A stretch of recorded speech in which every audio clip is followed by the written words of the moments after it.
Good morning, everyone. Welcome to Bountiful Oasis. It's been a while. Today is going to be full of picking and canning green beans and long red noodle beans. I have several kinds of beans planted here this year because I was just using up the last of my seed. So I can order all new fresh seeds next year. And I'm also going to try canning some of the long red noodle beans. I've never canned those before, but I think they might can up okay. We're going to give that a try. It's the second week in August, and our bean plants are loaded with beans. So my whole day is going to be filled with picking and canning beans, and I'll take you along as I do that today.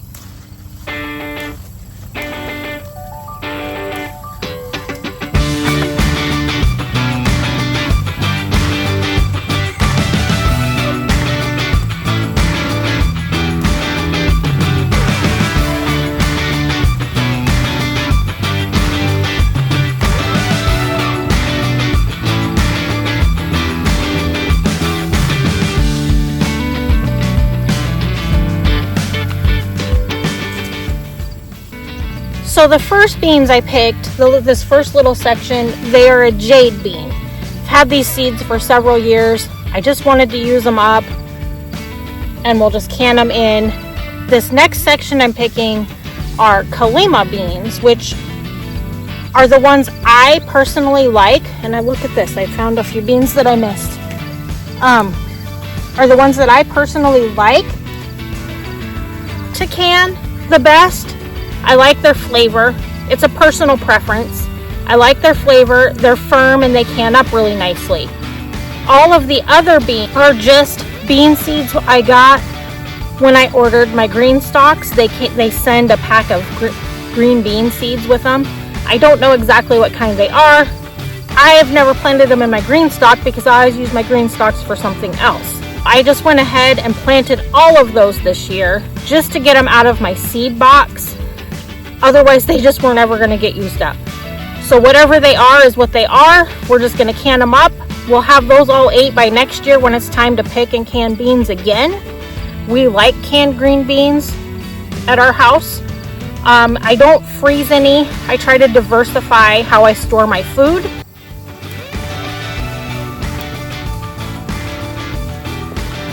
And I'm just picking them all. Small, little, big, I'm just picking them all. I'm getting them all off of here. And if we get more down the road, we'll just probably eat them fresh. But I'm just picking everything today. And I do have a few that bugs have gotten to. Not many, but I have found a few. I'll just, when I'm snapping and cutting, I will just take those parts out. But I don't have too much bug damage. I don't spray pesticide on my plants, so we're gonna have a little bit of bug damage here and there, but my garden space seems to be pretty healthy as far as beneficial and not beneficial pests. So we kind of maintain a happy medium, I think.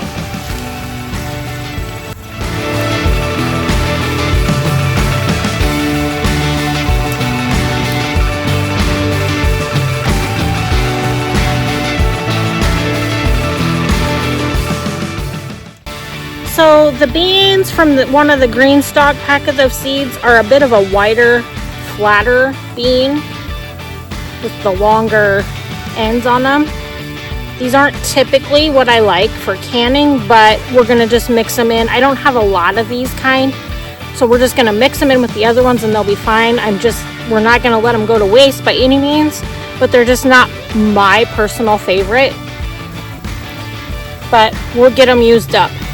One heaping 3-gallon bucket full.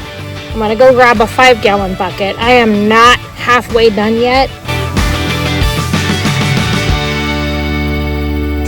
So we have 8 gallons of green beans picked, and this 5-gallon bucket is heaped full because I kept shaking it down because I didn't want to go get another bucket and I was almost to the end. So we have plenty here to can up. I'm gonna wash them and get them set to start drying, and then I'll start working them up to be canned.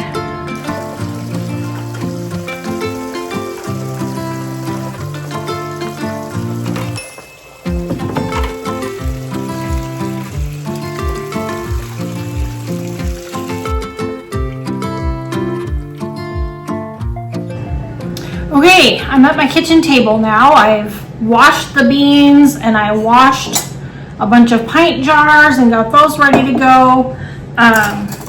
Canning green beans is pretty easy. By that I mean there's really not much to it. You do have to pressure can them though.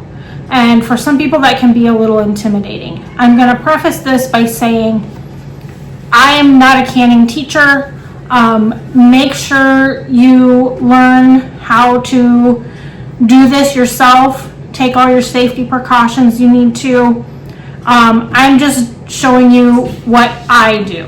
A great resource is this book, the Ball Complete Book of Home Preserving, and it has a section on pressure canning in it. So like I have here vegetables, and on the next page is green beans. I cold pack mine. That's just the way I prefer them. So you put a half teaspoon of salt in each jar, and then you pack your beans in. You snap your beans, break them into about 1-inch pieces, pack them as tight as you can into your jar, leaving about a 1-inch space at the top. And then you put hot water in your jar, again, filling about to, I believe it's 1 inch of space at the top. Yeah, 1 inch of head space in your jars. And then you put your lids on, rings, finger tight, and put them in your canner. I have an All-American pressure canner, and I can stack 2 layers of jars in mine. That's the size that I have. And that's what I do. And you just follow the directions in your canning book that tells you your pressure to can them at and how long to can them for. So with that, I'll get started.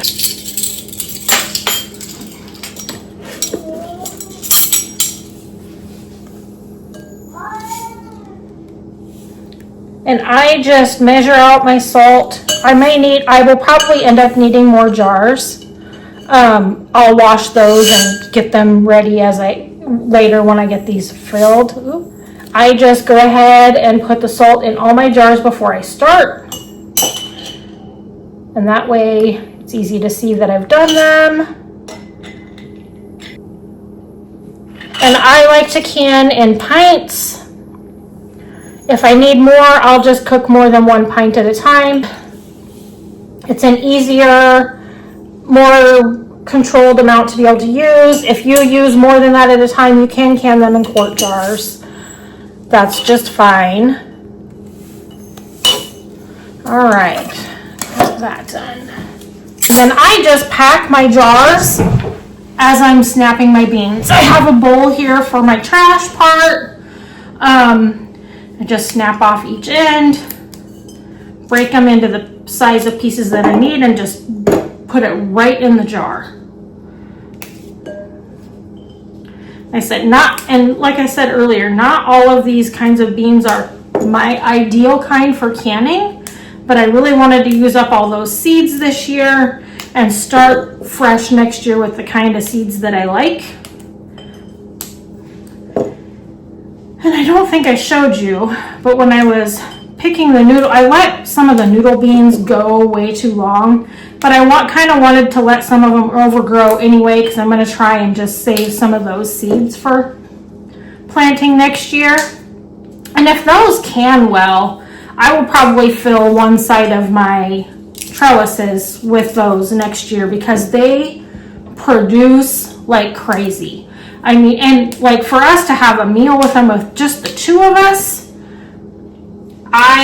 we picked like 6 beans and cut them up and put them in with whatever, and that's plenty for the 2 of us. And like the canned beans, the kids, like if they're home, will use more at a time, but they will come take some off the shelf and take them home with them to their apartments. So I always try to have plenty canned up for the next year.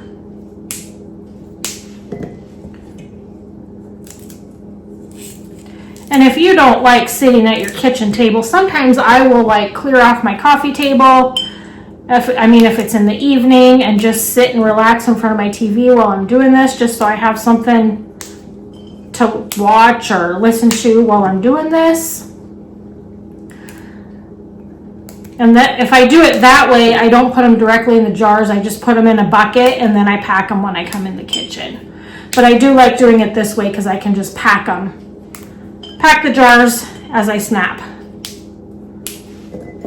It's time consuming, but easy work.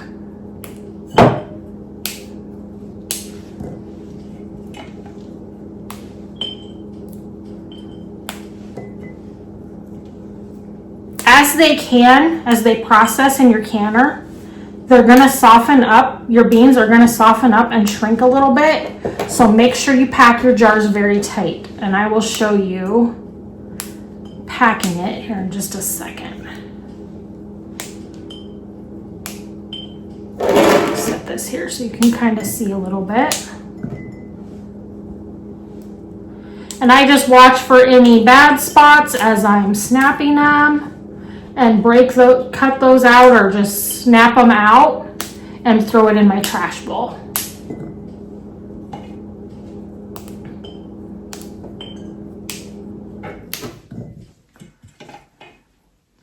Like this one has a few spots on it. I'm just going to break those right out. And they're just surface spots. But when you don't spray anything or put any poison on your plants, you're going to get some bug bites.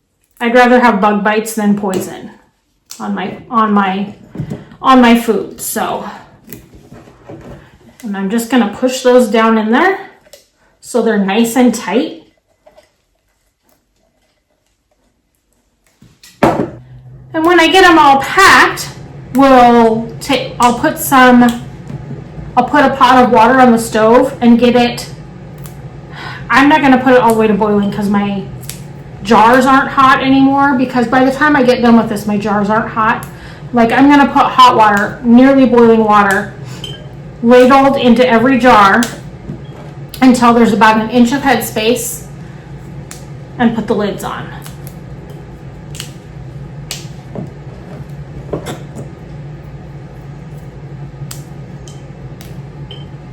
Pressure canning takes a while because you have to let it come up to pressure, vent your steam for a while, bring it up to pressure, process it for however long it needs to be for what you're canning that day.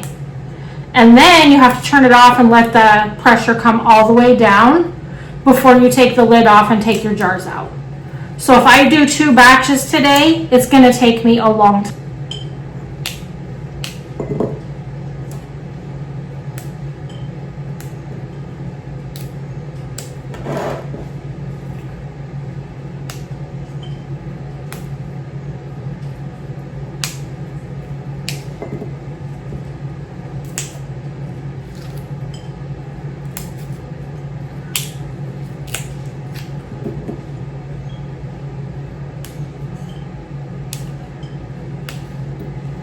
I'm going to keep going on this, and I'll see you when I get to the next step.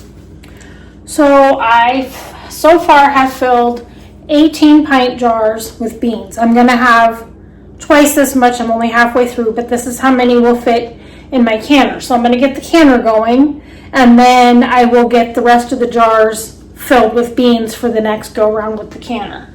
I do have a combination of wide mouth and regular mouth jars. I like the wide mouth jars because my hand can get down in the jar better, but I have a combination of the both. Just make sure your bottom layer on your canner is all the same jars, because they're different. There are different heights. So make sure your bottom layer is the same. And then we've got a fun one here, and I'm just going to take and fill the jar with some hot water. And I forgot my stick. So I'm gonna fill that till there's about an inch of head space. I just take a wooden skewer and I poke it down in there and make sure I get all of the air bubbles out. Put this in my next jar. See, there's air bubbles coming up out of there. And you're gonna pack these pretty tight, so you're gonna have a hard time getting it down in there. But just get the air bubbles out. And then if you have to add a little more water, add a little more water. Because once you get those air bubbles out, your water level goes down. I'm gonna pack those back down in there the way they were. And we still have about an inch of head. Damp cloth and wipe the rim of your jar before you put your lid on to make sure there's no debris on there that will keep it from getting a good seal. So you're gonna want to have a damp rag just sitting nearby, and as soon as you make sure that your water level's where you need it to be, wipe the rim off, and then put your lid in finger tight to your ring. And put that down in your canner. I'm not using my jar lifter just right now because my canner isn't hot. And you're gonna have about 3 inches of water in the bottom of your canner. You don't want the water to go up to the top or over the top of your jars, because this is gonna pressure can, it's not a water bath can. And if you get too much water in there, it's gonna interfere with the stuff in your jars. So I'm gonna keep going on that, get my canner full, then we'll get the stove turned on for the canner, and it will vent for a while, and then we'll start the pressure. My canner is full. I'm gonna take and just put a little bit of olive oil around the edge here. I haven't done that for a while. It keeps the seal nice and tight because All American canners do not have a gasket. They're a metal to metal seal. So you use a little bit of oil around the edge. Don't overdo it though, because then you can get a gummy edge on your canner and then it won't seal either. So I just put a little bit of olive oil on my finger and I'm just gonna run it right around the edge here. That'll seal up any gaps or holes there might be. And it takes very, very little. You do not need very much at all. I'm gonna put my lid on.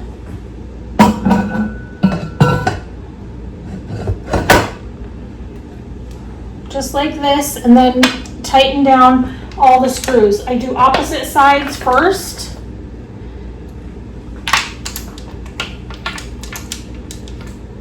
Tighten them down kind of evenly, just like one side and the other. See, we're a little crooked here.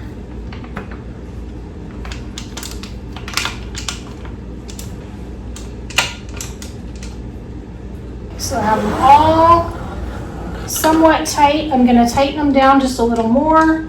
Make sure everybody's nice and tight so we get a good tight seal so the pressure maintains in the canner. I'm going to turn it on to a medium-high heat and let the water come to a boil in there. Eventually, I'm going to start venting steam out of the steam hole, and I'm going to let that vent pretty hard for 10 minutes once it starts. So this is steaming out of the vent, and it's going to do this for 10 minutes. And then we'll put the weight on it at 15 pounds and let the pressure come up to 15 pounds and start the processing.